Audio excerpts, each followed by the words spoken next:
Chapter 2 starts off in a prison if you're playing on Nightmare or above, which is fitting given the difficulty spike found here. The developers took that as the go-ahead to go wild with an immediate ambush at the start with hit scanner enemies. The hit scan attacks get pretty bad and very blatant too, with the traces of the bullets not actually following where they end up hitting. The enemies, at least for now, have a fighting chance, but what a jump from where it was before. This spike won't last long after this level. People Can Fly also get a bit cheeky with the turrets, most notably the one at the end of the prison. They drain your health fast, and this one is placed in a spot behind you when you enter the room. With no warning and with bikers to distract, the turret can make short work of the player before they know it. These scenarios do not happen much at all throughout the campaign, and this one is probably the most egregious. At best, this shows the extent of what the developers would go for in a high difficulty mode only level, and the restraints that they place themselves on to balance encounters for the lower difficulties. This level also marks the odd tonal shift in what the game wants to be. We went from the typical monks, ghouls, and skeletons that fit a gothic horror theme to biker gang members outfitted with Tommy guns, miniguns, and stun batons in a prison based off of Alcatraz. What a jump. To say the least, it's a very jarring change. If this wasn't the Nightmare or Trauma difficulty modes, then we would start in the Opera House level, which doesn't cause as much whiplash, but it is still a confusing change considering the enemies who populate that level. It still doesn't help that a chapter's levels are only connected by a theme except for Chapter 2. There's nothing in terms of transitions or even a connection to the story besides that we have to get to one of Lucifer's generals. So why are we fighting biker gang members in an Alcatraz-inspired prison? The only theory that I can think of is that these bikers could possibly be satanic. It also answers the question as to why humans would align themselves with hell, whose forces consist of demons. We can see potential evidence in the medical room of the prison where the bikers are gathered around an enemy called a freak, tied down to an operating table. It's not conclusive as there aren't any satanic signs or any ongoing operations besides dried blood on the table and some x-rays, yet it's suspicious nonetheless. He does make a noise if you hurt him, so he is still alive. Well, was alive. I do have to mention the pentagram to at least acknowledge it, but it's not the inverted satanic version, and it's the generic door that the game uses to lock off areas. They got some real explaining to do about the one being electrocuted in the basement though. In the manual, the bikers are called Hell Bikers, with the shock baton variants being called Hell Angels. The Hell Angels could be interpreted as the prison guards, but given their use of the skull symbol like the bikers and appear in the same levels as them, I consider them as part of the same group. Regardless, the inspiration for these enemies almost certainly comes from the real-life Hell's Angels biker club. I cannot find any evidence of them being satanic besides also having a skull for their logo, which by itself isn't an indication of Satanism. So we're back to square one. Why are we fighting biker gang members? They show up again in Chapter 5 in levels 1 and 2 based on Venice, Italy, and a shipyard respectively. People Can Fly at least reskin them to look more aquatic like sailors in the shipyard, but they look so out of place in Venice. In both places, they're accompanied by another enemy called a skull, who can turn their skeleton heads aflame. Motorcycles, flaming skulls, it all points to Ghost Rider, a Marvel superhero who rides on a motorcycle and has a flaming skull. Ghost Rider gave up his soul to Satan, who apparently was someone named Mephisto, but that's some Marvel lore that isn't relevant. All that matters is this Nicolas Cage-inspired enemy has a connection to Satan, who also has a connection to the biker gang members because it only shows up when the biker enemies do. A few degrees of separation from Satan is the best that we're going to get as for explaining why we're fighting bikers in a game that started off as gothic horror based on theological themes. On the bright side, they gave me the opportunity to clearly see that enemies do infight with each other. These bikers don't seem to do any damage to each other, or at the very least can't kill each other. It distracts a couple of enemies away from you and gives something interesting to watch. There are exceptions, such as the anti-air guns being able to kill their friends, or sometimes the soldiers revolting against their commanders when set aflame by them. I also got to see that sometimes ranged enemies don't know how to handle if the player is up close to them, causing them to constantly run away to try and create some distance. just like what I need to do with talking about these bikers. There are some other niche examples like demons frozen from the shotgun's freeze blast can be killed by friendly fire. Another are the skeletons with a shield who decapitate a regular skeleton, leaving them to spin around in place with their sword outstretched for a bit of time. That skeleton blunder can hurt and kill anyone nearby until it finally meets its own demise. The infighting doesn't have a large impact on the gameplay. It's mainly something that the player can exploit to make fun of the demons. The next level is the Opera House. It starts in a back alley, and I appreciate the need to bunny hop to grab the shotgun. The problem is that we've had it since the beginning of the game, and the prison also had a shotgun to pick up. I'm not sure why this is a thing when you're guaranteed to have the shotgun even if you don't pick it up back in the cemetery, because the game automatically gives it to you for any level after it.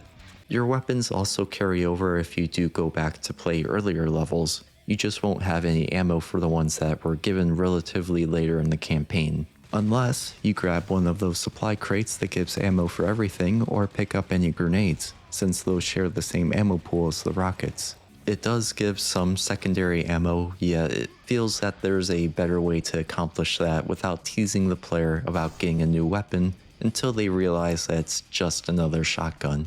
The same thing happens with a second non-secret stake gun back in the cathedral. There's only 4 weapons that the player can obtain through progression, and one was given at the very start. I can understand why weapons are obtainable multiple times in other games because of how their level selection works, but here it just feels like a cruel tease. For now, we have to deal with the unintuitive way of entering the Opera House. It's one of those things that is used once and never again, with no indication of what you're supposed to do.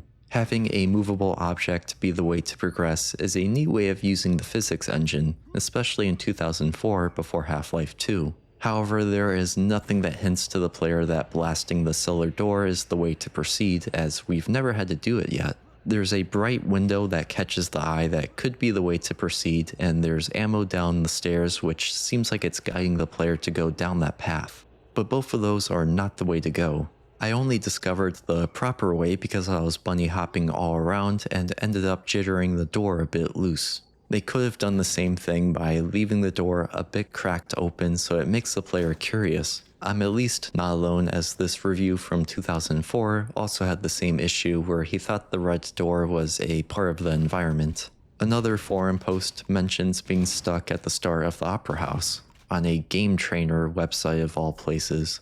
This is a common problem throughout Painkiller with these obscure one-off things, like the Moscow commanders being immune to damage besides shooting his weapon or freezing him. The more resilient enemies, like the flamethrower guys, can take multiple rockets, stakes and lightning to the face. But if you hit them with the freezer shotgun combo, they drop like a bitch. How to beat some of the bosses, especially Lucifer, who I'll roast in hell later. The boss of Chapter 2 isn't difficult, but I sure as hell made it tough on myself.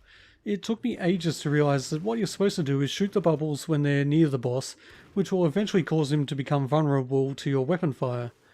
For a long time I thought the only way to damage him was by blowing up the bubbles. In these puzzles, like the mini-boss back in the catacombs, it's nowhere near a bad thing to make the player think and figure out what to do. But for the most part, this isn't a thinking man's game so much. The problem lies with how inconsistent People Can Fly implements these things. None of these build upon each other, nor do they offer anything to find a way to understand what you're supposed to do.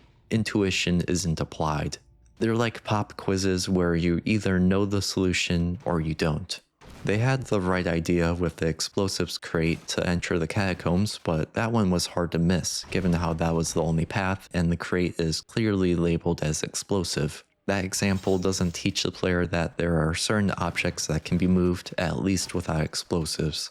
There is a much clearer example later on in the abandoned factory in Chapter 3, where the player needs to move boxes and jump on top of them to progress. That could have been introduced earlier to demonstrate this mechanic. Still, neither of these examples show that specific doors can be blown open. Secret hunting players may have an easier time with this, as there are some that require manipulating physics objects, such as the one where you have to knock down a lamppost to reach a holy item, or blow up a wall with an explosive barrel to find a health boost back in the cemetery. Utilizing the physics engine to progress isn't common, and moving objects around or blowing stuff up primarily stays as a way to find secrets. So when it is required to progress, it can typically lead to confusion. Unfortunately, the Opera House shows that we're not going to find any tonal consistency in this game. We fight ninjas, samurai, and an enemy that looks like it came from Kiss Psycho Circus. And they are called so in the manual: Dark Ninjas, Evil Samurai, and Loki, which admittedly doesn't match Psycho Circus's names like Meanie Beanie. Despite their odd inclusion in an opera house of all places, I do like how the samurai and Loki behave differently from the usual melee monsters. The samurai can shoot fireballs and do a spinning lunge attack, which can give them a chance to actually hit the player without them just walking backwards away from the attack, although they do seem to rely on the fireballs a bit more than they should. The Loki have a leap attack and can release ticks who look like bulbous head crabs. All 3 enemies in this level apparently have special abilities listed in the manual. The ninjas can teleport, the samurai can transfer the health to allies, and the Loki can heal themselves. I've never seen any of them do any of these things, and the manual doesn't even mention that the Loki can spawn the ticks, who are called spiders for some reason. There are some other abilities for enemies in the manual that seem like flavor text, but they were advertised as a feature of the game in interviews. Part of the problem is that enemies die quickly, usually in 1 or 2 shots, so they never get the chance to do the abilities that only activate near death. The only consistent ones were the samurai in the snowy bridge level who commits seppuku when near death, the World War I soldiers throwing mustard gas canisters, and the Maso commanders tossing landmines, and also the Maso commanders setting the soldiers aflame to give them a damage and speed boost. I did manage to catch a glimpse of the skull enemy using a biker as a shield, but I can't recall seeing it past that instance. It's a shame, because it could have helped the monsters feel more unique, like the samurai and Loki, rather than just being classified as the ranged or melee enemy of the level. Continuing on, there is a neat fight at the end of the level that uses the physics engine well. The destructible columns help add to the chaos by showing the environment get pummeled as well as the enemies. It is a bit strange that the debris dissipates after some time, while in boss arenas it stays for the entire duration of the level. It may be for performance reasons, given that the boss arenas are smaller and feature at most a handful of enemies. Still, Painkiller's engine runs very well in terms of performance, so I'm not entirely convinced. Destructible environments don't show up a lot of the time, but they do pop up every once in a while throughout the campaign. The parts of the environment that can be destroyed, besides the usual explosives, crates, and barrels, are mostly limited to columns or pillars. There is also glass that you can break every now and then, but smashing parts of the scenery isn't common outside of bosses. It is a bit of a letdown since a lot of the actual combat revolves around the use of the Havoc engine. Seeing debris crumble around does add more impact and feedback to the player while fighting the demons. It would have made a nice addition if it was utilized more, as seen from the samples that we get in the non-boss levels. Later on, it will have a bigger role in 2 of the boss fights to come. The visual design of the places within Painkiller, ignoring the tonal issues, is great. They're well detailed and do a good job at portraying what they represent while still looking good even in today's standards. Nothing felt bad or bland. That disregard for a consistent tone did lead to unique locales, so nothing overstayed its welcome in terms of style. It is quite the feat to have unique assets for every level, but I don't think it would have hurt to reuse some. However, I can't think of any regular fight that stands out with or without the help of the physical design of the levels, or anything special in terms of encounters. Progressing through them is rather straightforward and linear, but it doesn't come off as an issue while playing, at least to me. That doesn't leave me much to talk about the physical level design, as it does its job with nothing more and nothing less. Still, their locations and visuals are interesting. I've never felt that the levels dragged on either, and you get to explore quite a lot of where they're based. In the Opera House's case, we see the back alley, backstage, the auditorium, the staircases, the booths and seating, and the entrance hall. The wiki claims that it could be based on the Vienna State Opera House. Given the watercolor painting of its opening performance, it's a solid, likely correct claim. We also have another solid claim from the website Oddity Game Seekers, where they think it's based on the Teatro Argentina Opera House. I don't know much about opera houses to have my own opinion, but Adi Game Seekers does mention a Baroque painting of the Teatro Argentina's interior by Giovanni Paolo Panini, a key topic that will come up again very soon. Some other levels are also based on real-life locations, but not all of them contribute much to the game's story besides supporting its view of purgatory, that view being a reflection of our history. We can see some of their real-life inspirations for the models in their making-of movie. Ścian, drzew, wszystkich tego typu rzeczy. Pierwszym etapem było oczywiście znalezienie inspiracji. Wielu graczy z pewnością zauważy, że wiele etapów z gry przypomina prawdziwe istniejące w rzeczywistości miejsca. Jednym z takich charakterystycznych przykładów jest więzienie Alcatraz, które w oczywiście zmienionej formie, ale znalazło swoje odzwierciedlenie w naszej grze. Although some inspirations are just jokes, such as the Joker was here reference to the Batman 1989 movie, there are some references that go a bit deeper. When breaking open the boxes in the Opera House, postcards fly out of them. There is writing on them, and thanks to a Steam discussion post, we now know that's just French text from a 2002 HIV awareness poster. While a lot of the real-life references in the game are historical and have a purpose behind them, there are some that are just filler. This includes some of the paintings within the Opera House, like the still art, but if we dig a little deeper on the other paintings, we can find a central theme: Baroque, a cultural movement used by the Catholic Church in the early 1600s. One exception to the still art is the still life with peaches by Panfilo Nuvolone, since the Web Art Gallery of Art claims that it contains religious symbolism of the Counter-Reformation philosophy. That's a whole lot of jargon, so let's break it down. The Counter-Reformation was a response to the Protestant Reformation initiated by Martin Luther when he posted his 95 Theses against the Roman Catholic Church. His main grievance was against their use of indulgences, which were payments made to the church in exchange for absolving them of their sins so that they spend less time in purgatory. These could be purchased for others, including those already dead, or even for future sins. As you could imagine, all of this was a scam. The tipping point was Albert of Brandenburg using indulgences to pay off a loan, and a cut of the profits going to Pope Leo X to fund the construction of a building, since raising taxes wasn't an option. The Catholic Church was rather corrupt at the time and held a lot of power. They didn't want to lose that, so they launched the Counter-Reformation, where the main focus was placing themselves as the sole source of spiritual truth. For context, the Protestant Reformation wanted people to find their own truth by reading the Bible and not get it from a central church. That's when the Baroque art movement comes in. The Council of Trent, a meeting of the Catholic Church to respond to the Protestant Reformation, decided that one of the ways to establish stability in the church was to commission art to promote Christian theology and splendor. According to the Archive website, quote, Baroque period artists sought to capture the activity or drama of a particular moment, usually with a religious or biblical theme. The Catholic Church has a close relationship with Baroque art, which was developed to inspire awe and reverence in those who adhere to its doctrine. End quote.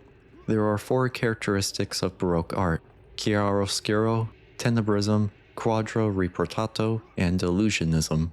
Chiaroscuro is the heavy emphasis on light and dark. Tenebrism is like a spotlight effect to make things more dramatic or to highlight a specific spot on the painting. Quadro riportato is framing a painting with other paintings, which isn't that relevant for a Painkiller. And illusionism is an optical illusion that makes the painting look like it's 3-dimensional, also not that relevant for a Painkiller. All of these effects can help create awe and give a somewhat realistic view of whatever the painting's subject is. A good example of highlighting what Baroque is compared to what came before is the Crucifixion of St. Peter. Here's the version of the scene painted by Renaissance artist Michelangelo. The Renaissance art period came a century before the Baroque art period. Now here's the scene painted by Caravaggio. You can see how it's more dramatic, due to the emphasis on light and dark, and focused purely on the scene itself rather than including anything in the background. This then leads us back around to the still life with peaches with its use of chiaroscuro and tenebrism, hence why it contains religious symbolism of the Counter-Reformation philosophy.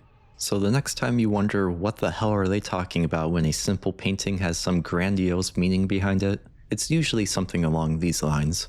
Admittedly, there's a lot more nonsense out there to make art more smug or pompous than it needs to be, but Baroque isn't one of them.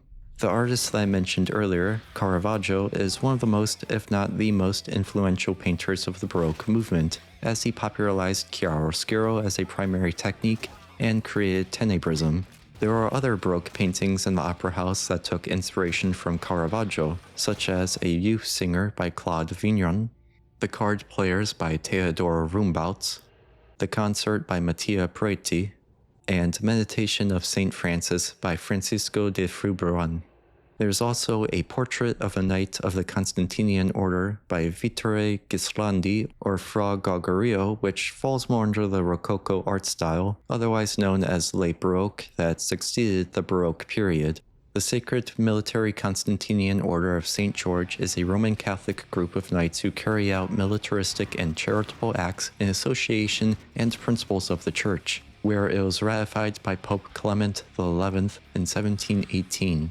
Despite not being formally recognized until 1718, it was founded the same year as the start of the Counter-Reformation. It could have had a role in propping up the Catholic Church's image during that time, but information is sparse and hazy. Regardless, it fits the theme that the developer set for the Opera House's paintings, even if it doesn't exactly fit with the Baroque period. It's neat that they kept most of the paintings here consistent with the story's theological roots. The rest of the paintings, such as Landscape with the Banishment of Hagar by Henri Met de Blesse and Picture in Bowls by Pablo Picasso, don't fit any of Painkiller's themes and don't have anything significant to talk about. But there is something to say about the lack of silence in the game. During the downtime between fights, you may hear some strange noises if you listen closely past the sounds. It's not in every level, but the Opera House is one of them. Going into the balconies, we can hear applause and some ghastly noises as if the place is haunted.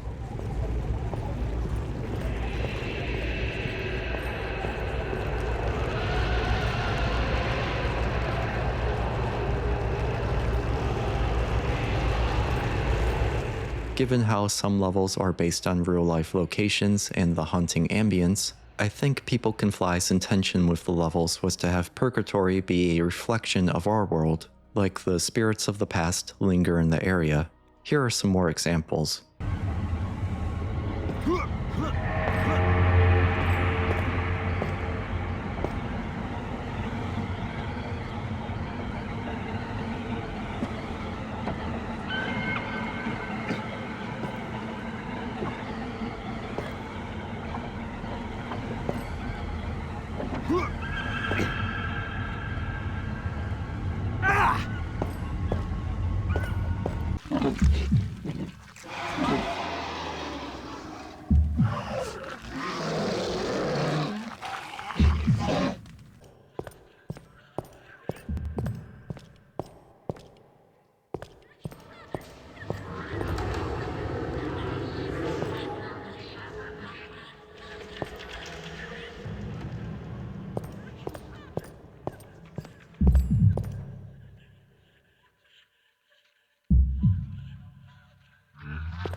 It fits very well with the gothic horror that Painkiller started out with. If we skip all the way to the end, it culminates nicely to showing this game's version of hell. Battlefields of various wars throughout history, complete with the ambiances of their past. It's a unique view of hell in terms of video games where the usual depiction is hellfire, torture, and demons. It's quite the message too. Interestingly, the Bible is split on whether war is okay or not. For example, in the Exodus, the second book of the Bible, part of the Old Testament, there are two lines that contradict each other. Exodus 20:13, one of the Ten Commandments, which are biblical ethical principles to live by that were presented by Moses from God, says that one should not murder. Exodus 15:3, on the other hand, says, quote, "The Lord is a man of war, the Lord is his name," unquote, which is part of the Song of Moses. The context is that Moses and the Israelites are singing in praise to God who just drowned the Egyptian Pharaoh's army in the Red Sea. To be fair, the Ten Commandments came after this event, so maybe God got one last hit in before calling it quits. We can also take a look at the Catechism of the Catholic Church to see what it says on the matter. Their take on the fifth commandment, the one that was referenced, is that war should be avoided, but partaking in self-defense under some strict conditions is okay. So what does all of this mean for the game? If we listen close at the start of the hell level, we can hear prayers, which is what the Catholic Church urges everyone to do to avoid war as told within the Catechism.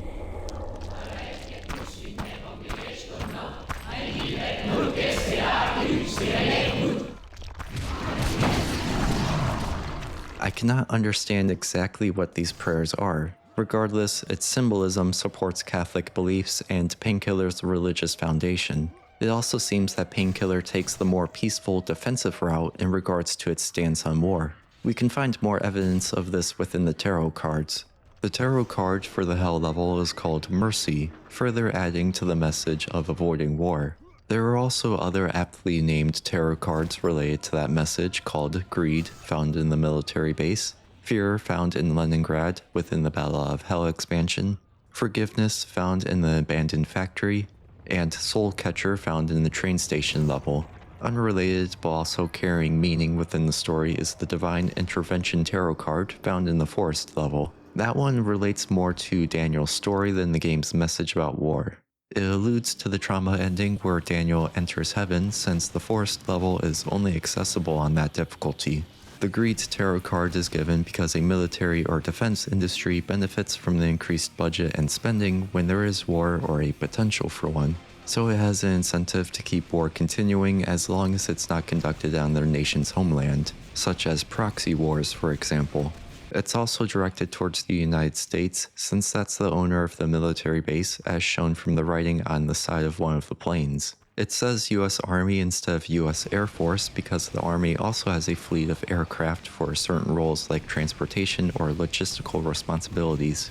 In terms of the ambient sounds of the base, you can hear radio chatter that doesn't seem to have any significance.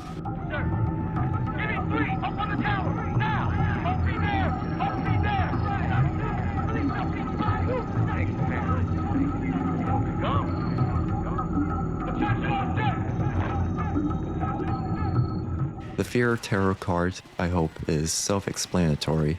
If not, let's read the directive given to Army Group North by Adolf Hitler about the future of Leningrad. Quote, "The Führer is determined to erase the city of Petersburg from the face of the earth. After the defeat of Soviet Russia, there can be no interest in the continued existence of this large urban center. Finland has likewise shown no interest in the maintenance of the city immediately on its new border. It is intended to encircle the city and level it to the ground by the means of artillery bombardment using every caliber of shell and continual bombing from the air. Following the city's encirclement, requests for surrender negotiations shall be denied, since the problem of relocating and feeding the population cannot and should not be solved by us. In this war, for our very existence, we can have no interest in maintaining even a part of this very large urban population." Unquote. This genocidal siege lasted almost 2.5 years and led to the death of 800,000 people. The majority of the city's inhabitants were unable to evacuate due to the encirclement and inoperable public transportation. Starvation, hypothermia, lack of electricity, and psychological warfare in terms of bombardments, leaflets, and dead bodies littering the streets were a common occurrence. Even the Soviets kept a tight control on the populace with the use of their police force, including executions. The only salvation during the siege was Lake Lagoda, nicknamed the Road of Life, that froze over during winter, allowing for the transportation of supplies and evacuations. Needless to say, war is hell. We don't see these exact things in the game besides the crumbled city. The ambience, on the other hand, paints more of the picture with ghastly distorted screams, gunfire, planes, and explosions.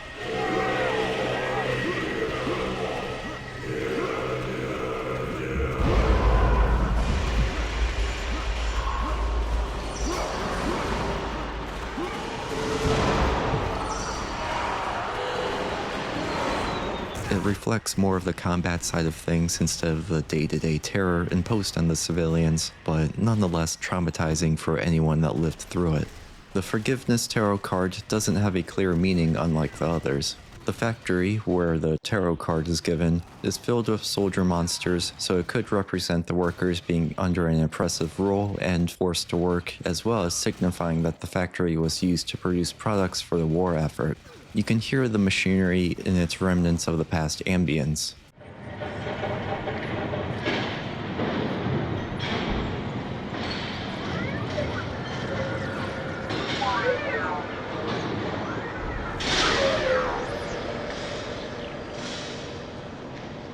My interpretation of its name is to forgive the citizens under a militaristic rule who work and sustain a country's war through production. They could be contributing to it due to poor financial health, forced labor, or are simply obfuscated from their actions due to propaganda. If they had a choice or knew what they were contributing to, they may have chosen otherwise. I can extrapolate this interpretation from how Jesus said, "Father, forgive them, for they know not what they do," in Luke 23:34. Jesus directs this statement at the Roman soldiers who are crucifying him. One tarot card that's a bit more metaphorical is the Soul Catcher card. The train station level holds the card, and it's the first time that we see the World War I styled soldiers. Soul Catcher in the train station could represent a draft to send people off to battle who have a high chance of dying within a couple of months. Depending on the circumstances, one could argue that a draft only sends unwilling participants to kill and be killed, and another could argue that it's to defend their country and loved ones from getting ravaged by another. Whichever interpretation, it's an awful situation to be in, and the game doesn't lean either way. The ambient sounds don't lend any hints either.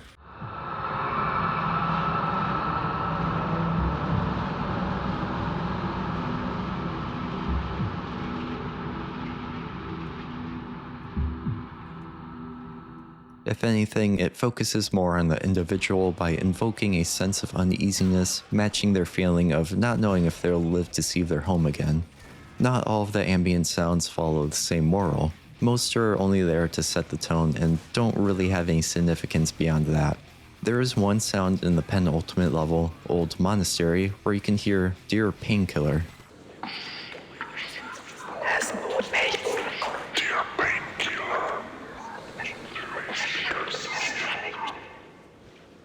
And I'm not entirely sure what to make of it. I've also heard it in the opera house.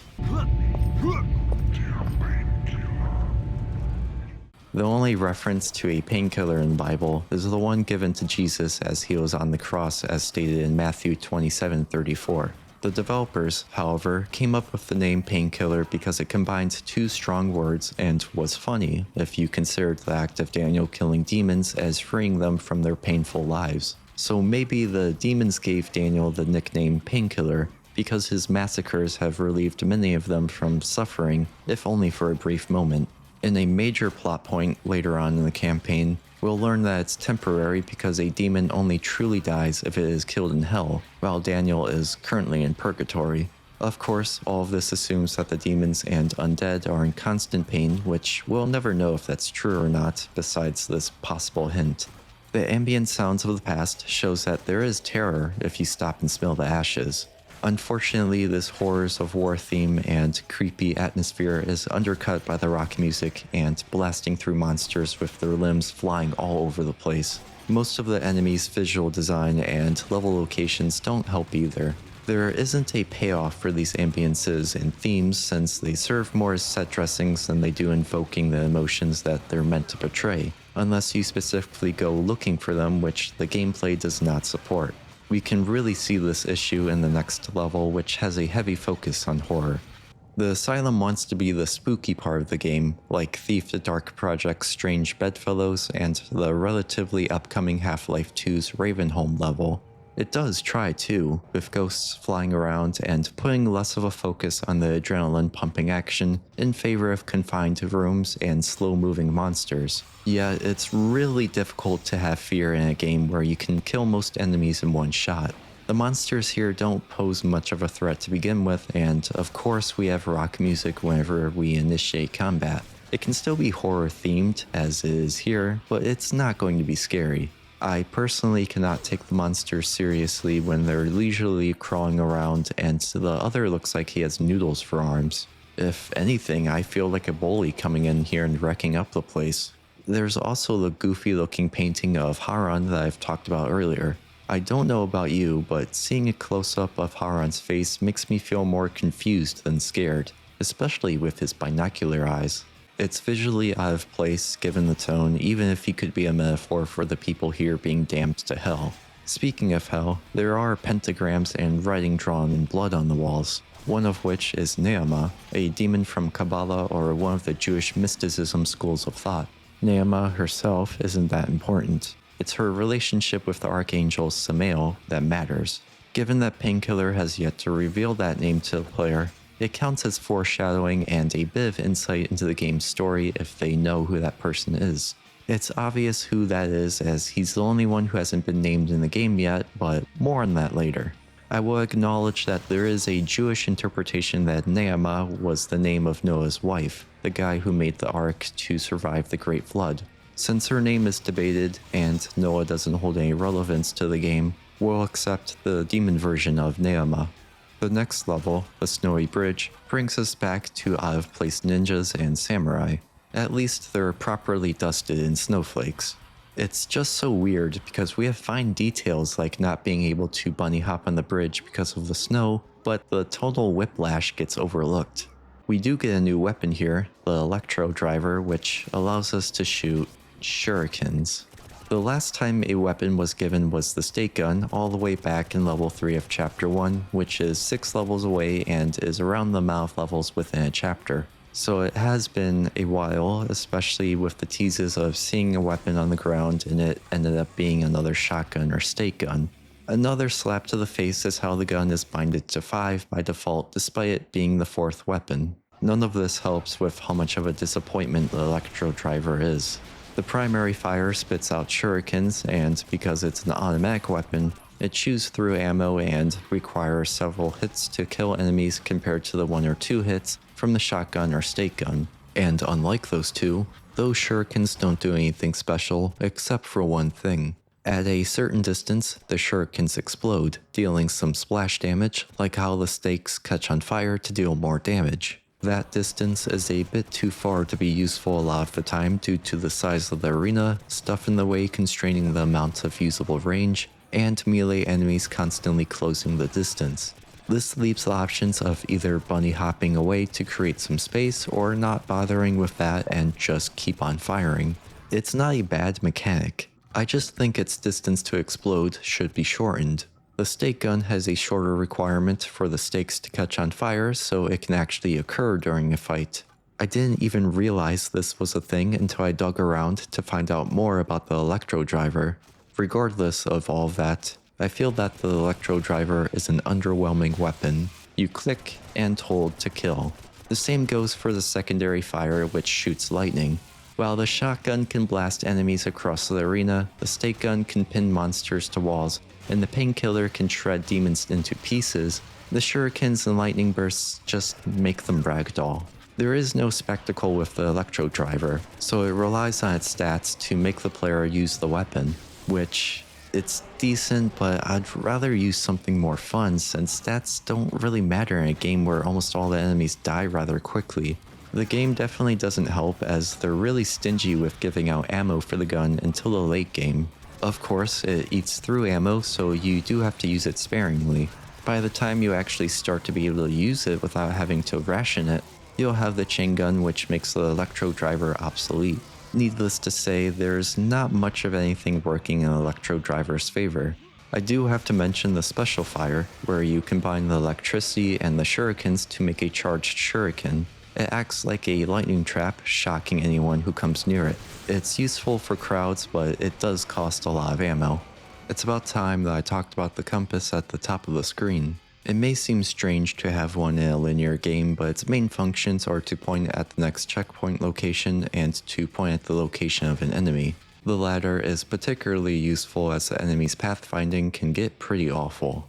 Occasionally they don't know where to go or simply get stuck on objects. With the physics engine throwing things all over the place, it's likely that this issue will happen to you. It's not that bad to where it's a constant problem, but it will occur every now and then. Personally, it has saved me from having to reload a save because of an enemy who I could not see in an inaccessible building was stuck.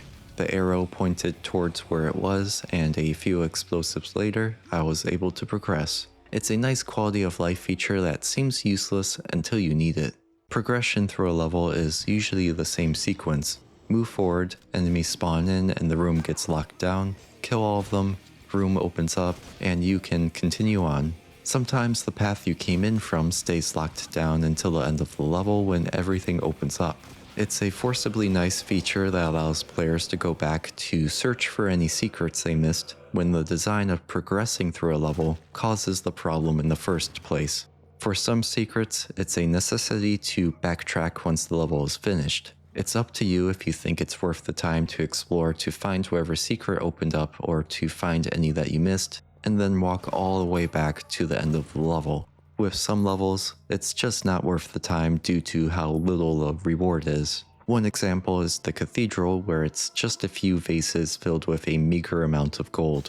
With other examples, it's due to how lengthy they can be. The snowy bridge provides the most extreme example of this, where you need to get unconventional to be able to backtrack. A couple don't even allow you to do so, such as the shipyard in Chapter 5. To summarize the beats of the snowy bridge, you fight in the underside of the bridge, climb to the very top of it through a staircase like the one found in the first Metal Gear Solid game, fight on the very top of the bridge, climb down to fight on the bridge, go back down to the underside to ride a railroad track, fight through a warehouse, go through a wind tunnel, ride on top of a gondola, which thankfully doesn't murder the player despite the physics engine making it freak out like the bridge from earlier. Why we couldn't ride inside the gondola is anyone's guess, but mine is that they probably didn't want to implement a sliding door.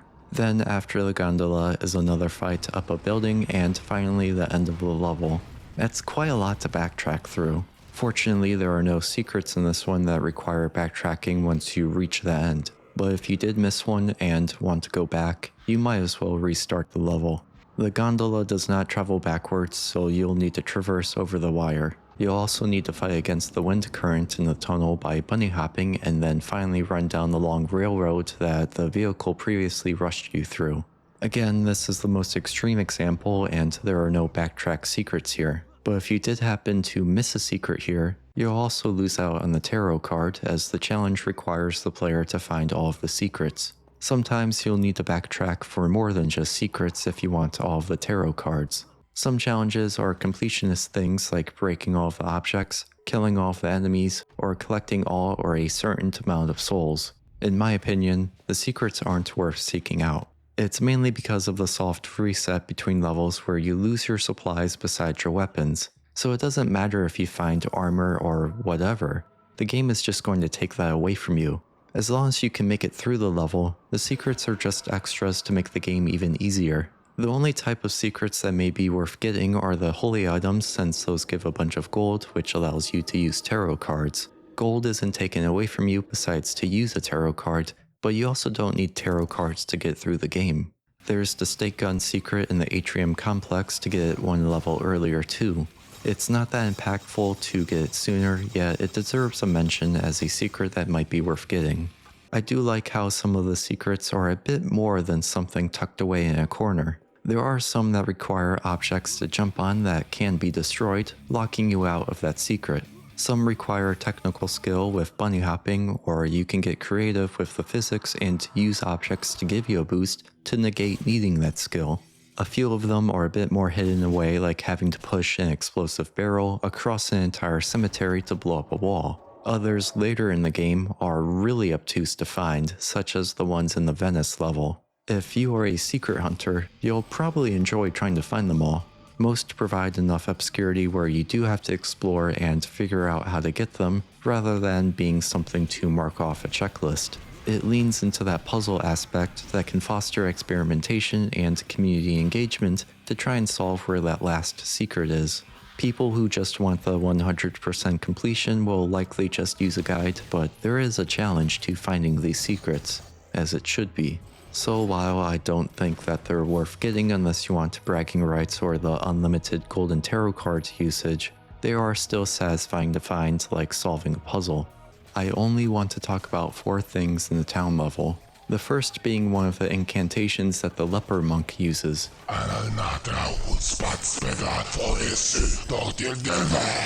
It's called the Charm of Making from the 1981 film Excalibur. I wanted it to be known in case anyone is curious, since the wiki transcribes the incantations but doesn't say where they're from. The other two seem to be gibberish, however. I also wanted to mention how annoying the witches are here. They do lapse off screen, so if you suck at aiming, like I was here, then you have to wait for them to fly back around.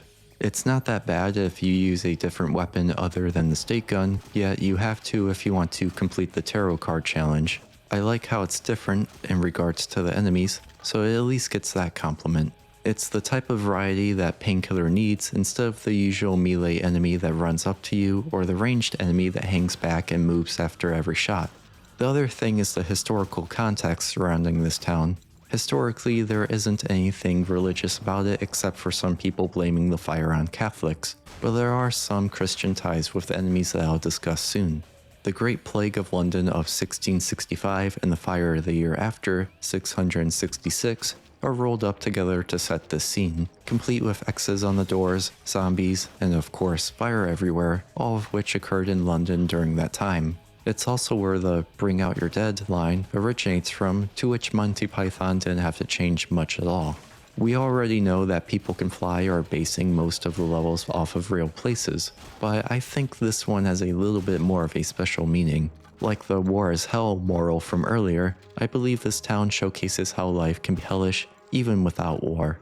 Having a plague that killed a quarter of London's population, then a fire that burns 5/6 of the town down, would certainly make someone feel that the end of the world is upon them. For some of them, it probably was, as they may not have anyone left that they know or anything left in their name. It's reminiscent of the plagues of Egypt in the Book of Exodus, most notably Exodus 9:10, where a literal plague very similar to the bubonic one experienced in London was unleashed, and Exodus 12:13, where lamb's blood were placed on doors so that their firstborn weren't killed when God's wrath struck. Whether this is critical against God or not is up to anyone's interpretation, but if we're sticking to what Painkiller portrays, then hell is much closer than we believe it to be. The final thing here that I want to discuss are the zombies. They're called lepers in the editor, and the choice to have the zombies be afflicted by leprosy shows that People Can Fly really did their research. Leprosy is a skin disease caused by a bacteria that causes nerve damage and deformities, among other symptoms, which was usually fatal and incurable in the past. It's featured within the Bible because it was a common disease during its time, and on an off note, also common during the Crusades. The disease was a mark of impurity and sin, leaving those infected as outcasts to live isolated and bear marks of shame so that others can avoid them. So much so that God instructed Moses on how to ostracize those with leprosy, and how a priest can cure them, as told in Leviticus 13 and 14. One of the miracles of Jesus was cleansing 10 people of leprosy too. Later in history, they were secluded to leper houses. While the X's on the doors seem like what they're referencing, leper houses were more like institutions to keep them out of society. As we see now, these aren't your typical zombies, but instead are ones, in a religious view, that are embodiments of sin. The game does branch off with the monks likely being responsible for spreading leprosy throughout the town and not having it originate from one's impurity. The second boss, Swamp Thing, is a bit of a puzzle to figure out, but once you do, the fight is just a matter of time. Popping the bubbles near the boss renders him vulnerable to damage, and that's basically it.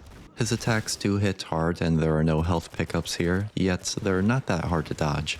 It's boring and a bit annoying since it slightly relies on random chance on if a bubble will spawn near him. That's probably why the tarot card challenge gives you 4 minutes. Sometimes his body blocks your shots directed at the bubbles, adding on to the annoyance. I found that the shotgun was the most reliable in popping them and dealing damage, as the others felt rather useless for both of those tasks. The wiki does mention that this could be a reference to the Man-Thing from Marvel Comics or the Swamp Thing from DC Comics. I don't know much about comics, still I think either one is plausible given the other comic book references such as the Punisher skull found on the bikers and the Ghost Rider one talked about earlier. When I skimmed through their Wikipedia articles to get a brief overview of what they were, I did see that the Swamp Thing does have biblical characters such as the Antichrist, Cain, and Abel, but the biggest of them all was Jesus Christ. In one of the most unexpected and wildest turn of events while doing research for this video, apparently there's an unreleased issue, number 88, where aliens sent the Swamp Thing back in time and eventually ended up at Jesus' crucifixion. He then offers Jesus a cup of water. There are 3 instances of Jesus being offered something to drink while on the cross.